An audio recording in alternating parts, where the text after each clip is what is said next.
Here we go. It's now time to break in. Yeah, of course the shop is closed. It's not going to be that easy. My first thought is to smash the door in.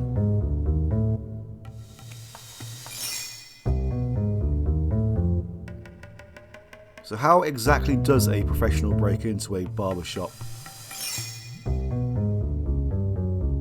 Apparently we need to use this electrical tape first.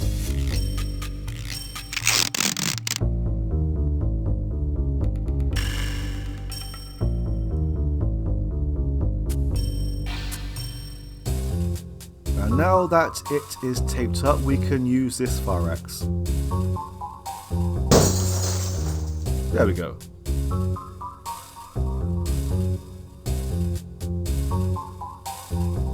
We need to steal this barber's pole, and we do have the straight slot screwdriver. But it seems like everything in this town is attached to an alarm. So we need to switch the alarm off.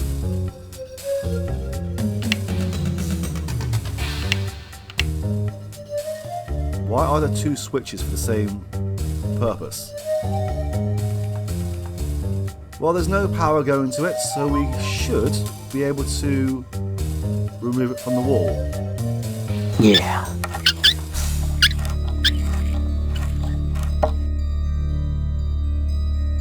Okay, I guess we are done here.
Welcome to our order.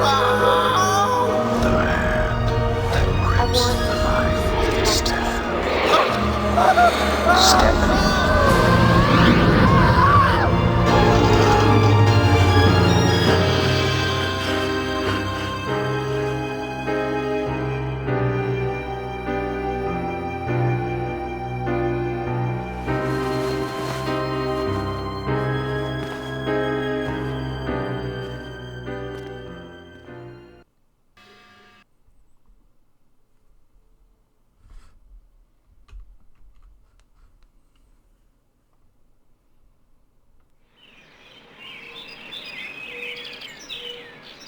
Good morning, Stephen. I hope that you slept well.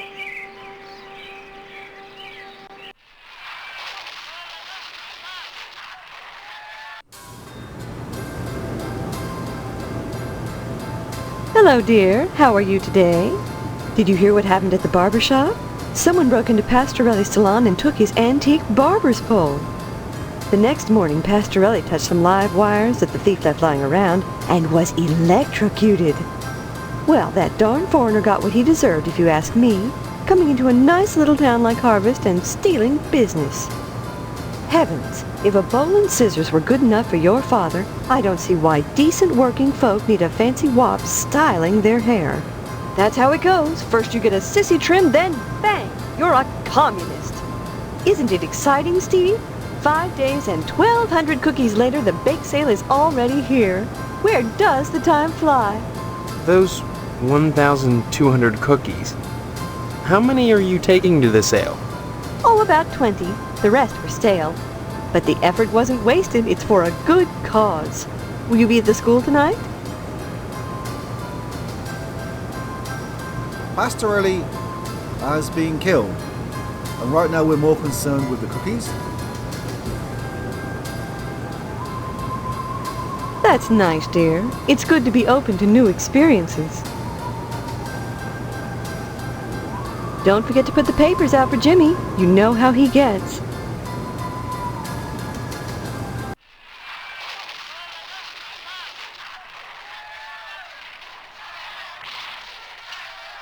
No mention of this alarm either.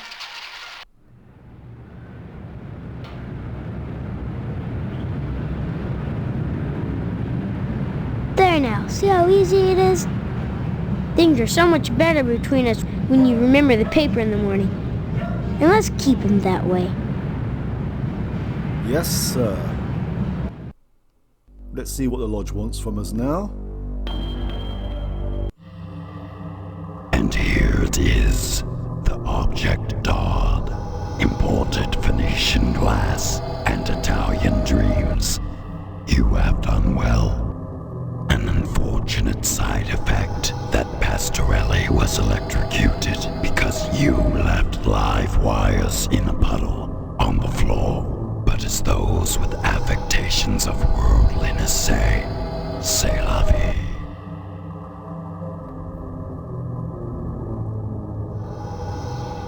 Wow, Steve, no.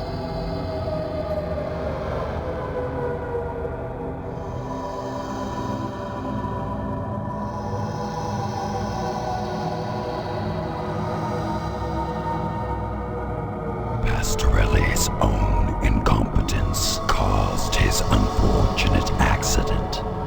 What does it matter that you left live electrical wires hanging in the water on the floor? If he hadn't cross-wired the alarm system to the sprinklers, he'd be alive today.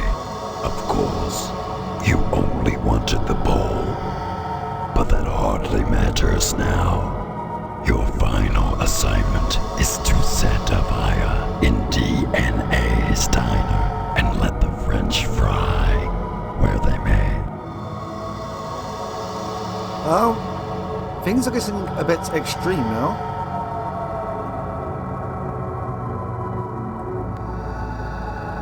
But we've come this far.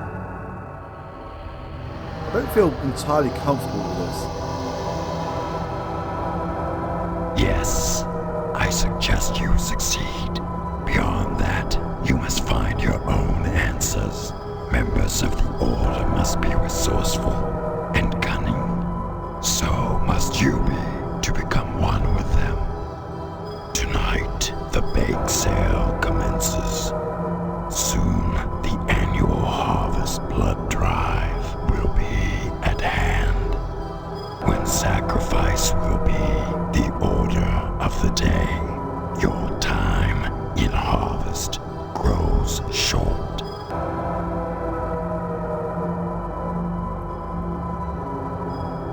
I hope that it does, because I want to get out of this place.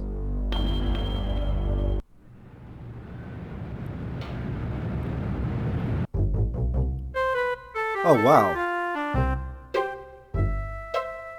Are you okay there, sheep? I guess so. Think about taking some of that siding off my hands, son. I'll cut you a nice price on it. I was the one what found Pastorelli this morning, after he stepped in the water with the live wires hanging out. His body was so burnt his arms and legs was blackened, fused together, and the sheep was well done too. Problem is, both was burnt so bad, and the flesh all crisp and distorted, limbs melded. You couldn't tell 'em apart. And well, I didn't want to take a chance on eating Italian.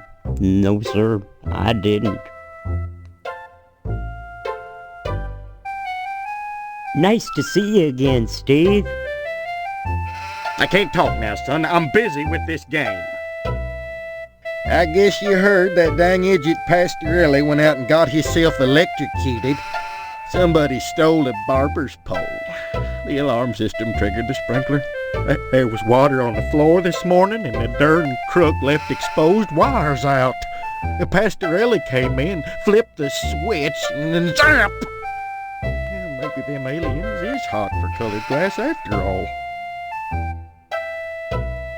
Anytime, Steve. Unfortunately, there is no new description for the sheep.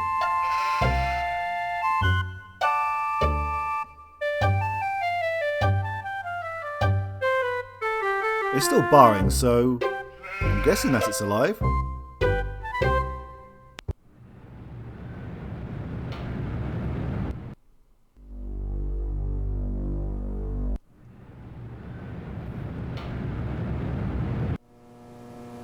Sorry, son, no time to talk. Neither rain nor sleet nor snow nor hell shall keep the mail from its appointed rounds. Well, son, the day of the long-awaited bake sale has finally arrived. Yes, sir, it's gonna be a hot time in the whole town tonight.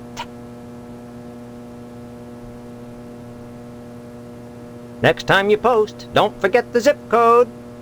I'm glad that you're having fun.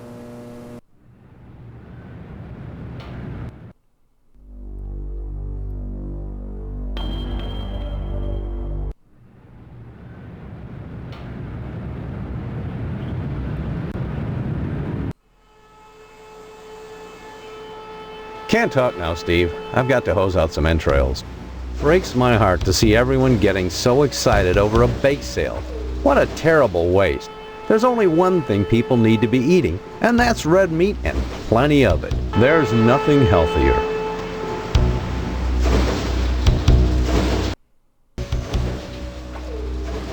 Don't be such a stranger, Steve, and my best to your dad.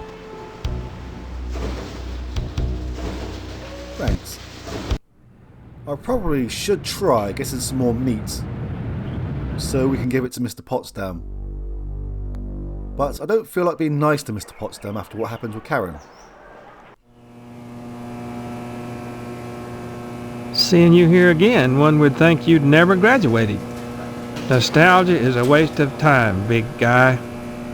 You need to move forward, and if you ask me, the lodge lies firmly in that direction.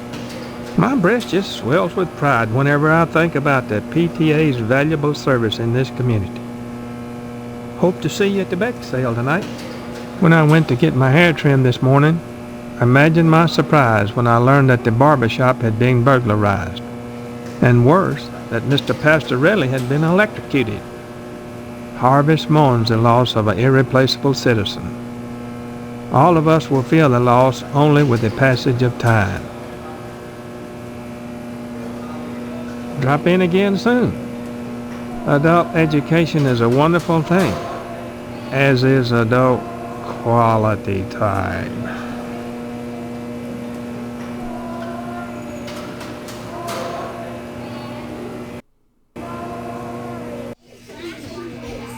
Stephen, I'm glad you're here. As a graduate of Gein Memorial, you're a perfect example of what I'm trying to impress upon my class. That discipline forms the leaders of tomorrow. Remember, Stephen, tonight is the PTA bake sale. You'll be there, won't you? Yeah, what else are we going to do? Burn down a diner? That's good. I hope to see you there. I really do. Wow. Stop by anytime, Stephen.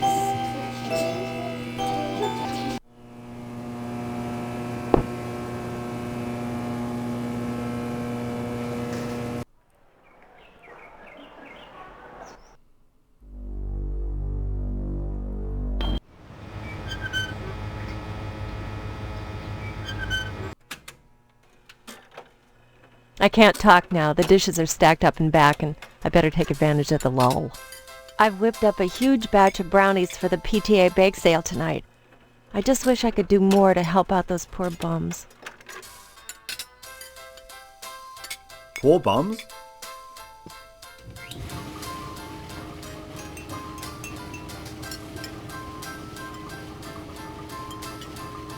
Most of the bums that die in harvest lack the money for a good Christian burial.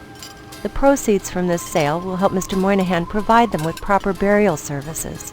Doesn't it strike you as funny that so many wanderers die in harvest? No, it strikes me as sad. You have an odd sense of humor, Steve. Mr. Pastorelli was electrocuted. He's dead. It looks like some thief wanted his barber's pole but didn't think of the consequences. Maybe it's what the guy had to do. Maybe whoever it was really needed that barber's pole bad. That's no excuse for hurting someone else. Even if Pastorelli were alive now, his heart would be broken. And what's a little profit compared to that?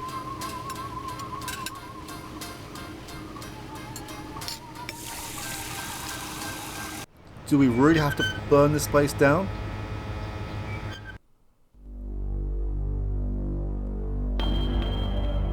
Oh yes, the police station first. For some reason we cannot enter the fire station right now.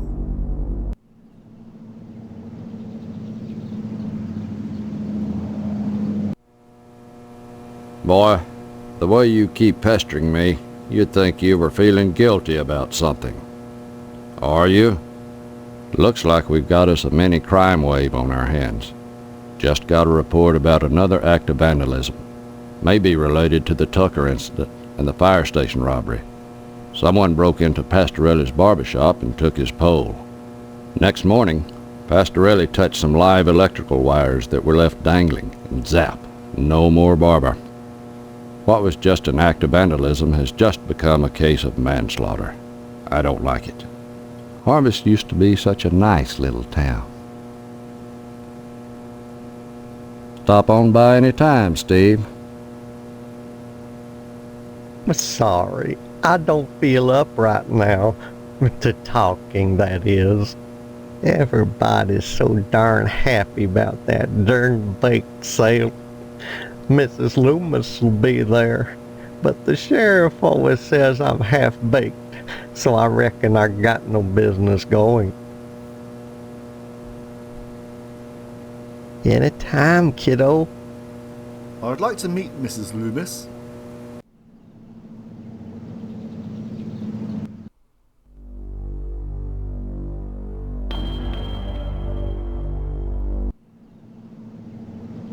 Hello, Steve. How's the husband-to-be? Other than having no memory, I guess I'm alright. Alright? You should be ecstatic, considering what you're getting into, if you haven't gotten into it already. Speaking of which, I heard Stephanie was grounded. Her daddy's worried about getting his meat. Though if I were him, I'd be more concerned about Stephanie getting some meat. Right. And you are? You always were a kidder, Steve. I'm Mr. Johnson, remember? Glad you stopped by. Just got finished waxing the Tucker. I could use a little relaxation. But since Edna's not here, I might as well talk to you. Does Steve really have amnesia? I swear we had this conversation the first time around. Bye now. Yeah, see ya.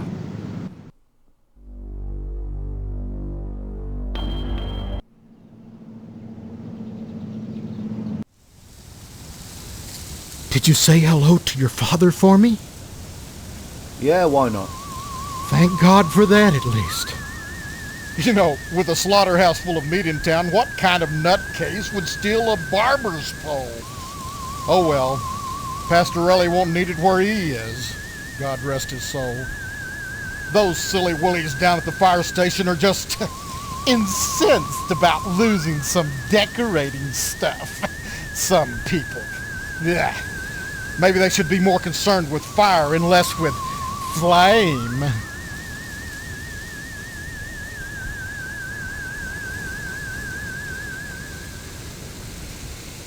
You might want to be extra nice to Mr. Potsdam today, Steve. He was turned down by the lodge again. Guess we're having the wedding at Mr. Moynihan's after all. The bake sale is tonight, 7 o'clock at the school. Lots of cookies and yards of floss. Hope to see you there. Give my regards to your parents. Can do.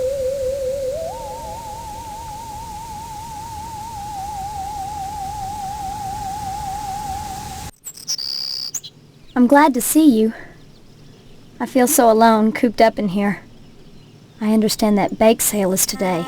Yeah, you'd think it was the second coming the way everyone is acting around here. It's insane. The maniacal attention paid to this bake sale, like all the women in Harvest came from the same cookie cutter. It's unnatural, unhealthy, almost a parody of how things should be. And through my window at night, I see my mother throwing out whole batches of cookies, like an automaton getting rid of its surplus product. My so-called mother has been baking cookies all week, and then throwing them out. Better that than getting rid of us. Wait around long enough. I have a feeling they'll get to it. My faux mother keeps me up on the latest gossip. Not like she really wants to talk to me. More like she's feeding me information. For instance, she told me that Mr. Johnson's Tucker was vandalized. That's another weird thing. Every car I've seen drive by is a Tucker. There were only 31 produced. What are the odds of that? I've always wanted a Tucker. Funny that Harvest would be full of them. Any idea who scratched the car? I was going to say, what's going on with the music? It just kept stopping and starting. As much as I want to be honest with Stephanie, I think we should maybe not tell her about these things. We just killed a guy and we're about to set fire to a diner. Johnson was really upset about it from what I hear. You know the firemen? Someone stole some fabric from them, and they're up in arms about it.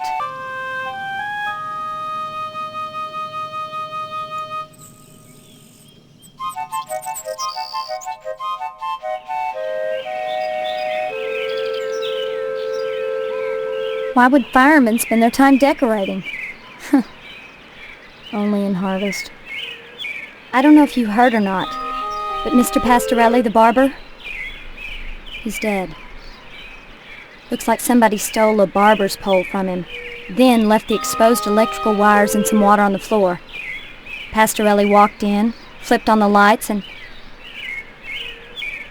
Know anything about that? Well, yes.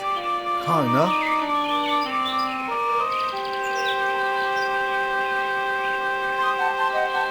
No, not a thing. Mr. Swell came by. I heard him telling my father about it. He said it smelled like roast pork. Well, these things happen. Especially around here. Is it true? You found Karen? Yeah, just in time, too. He'd molested her and buried her alive. He couldn't bring himself to kill her outright, so he just decided to stick her in the ground and let fate take its course. Who? Who would do that to a helpless child? She says it was Mr. Potsdam. And I believe her. Oh, Christ. And all this time I've been under the same roof with that thing, watching me. Take it easy, okay? So, at least they'll be coming to take him away, won't they? Come back and visit me soon, okay? Okie dokie.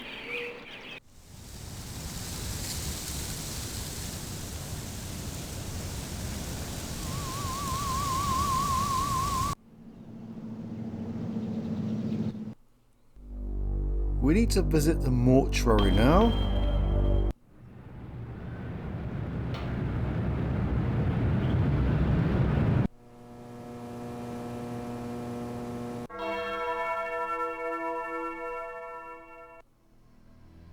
Oh.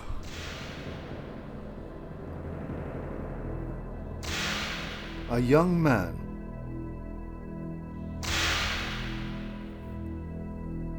Has this happened very recently? We've been here for a few days, so I'm wondering why we missed out on speaking to this person.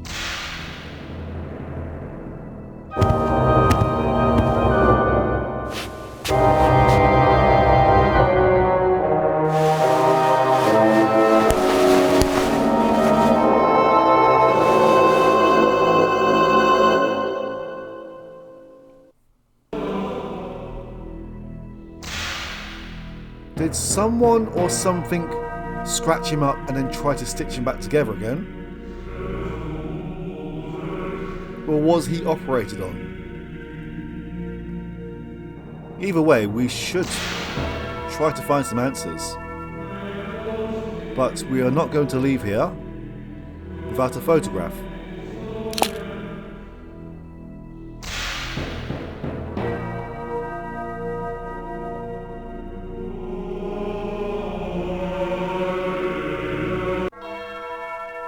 Let's go and speak to Mr. Moynihan and see what he has to say.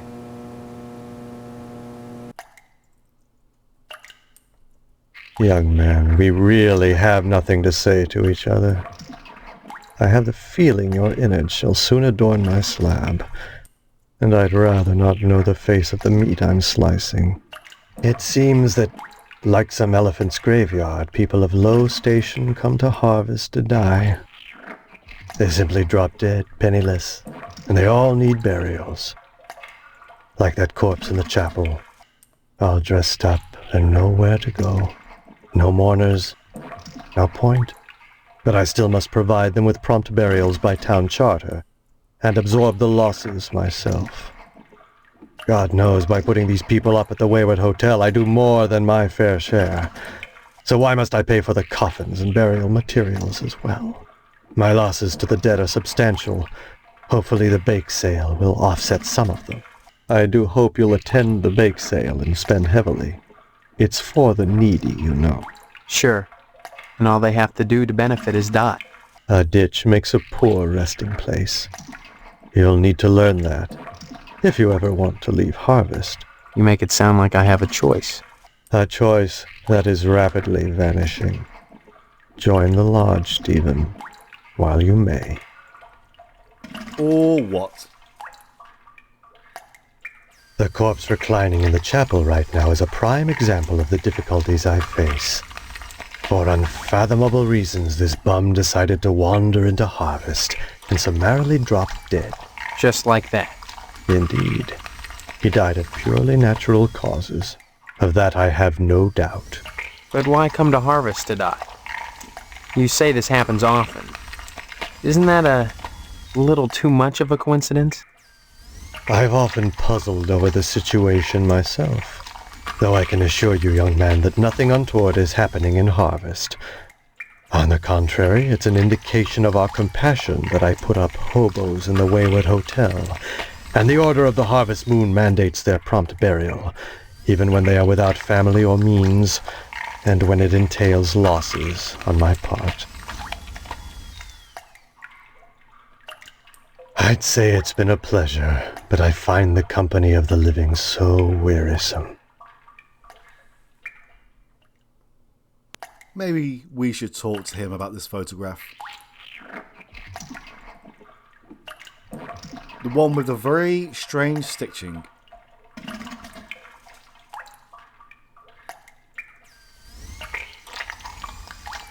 Ah, you've taken up photography, I see. Now why on earth would you choose such a grotesque subject? That John Doe you got boxed up in the chapel? He didn't just drop dead. Someone helped him take the plunge. You may be right.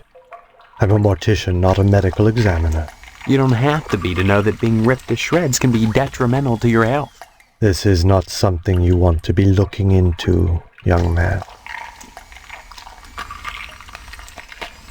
Why not?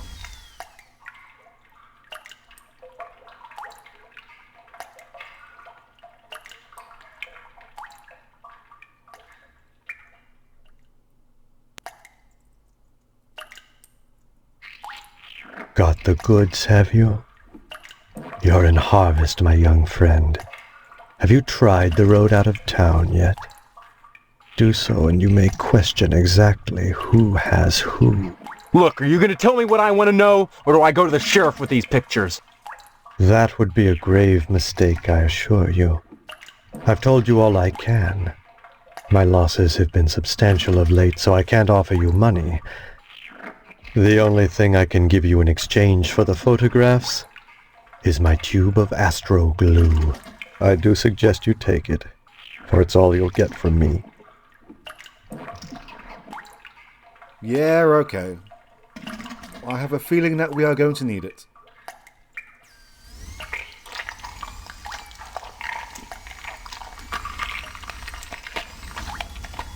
A wise decision. When a wasp's nest is stirred up, it is seldom the wasps who grieve later. We are done here for now.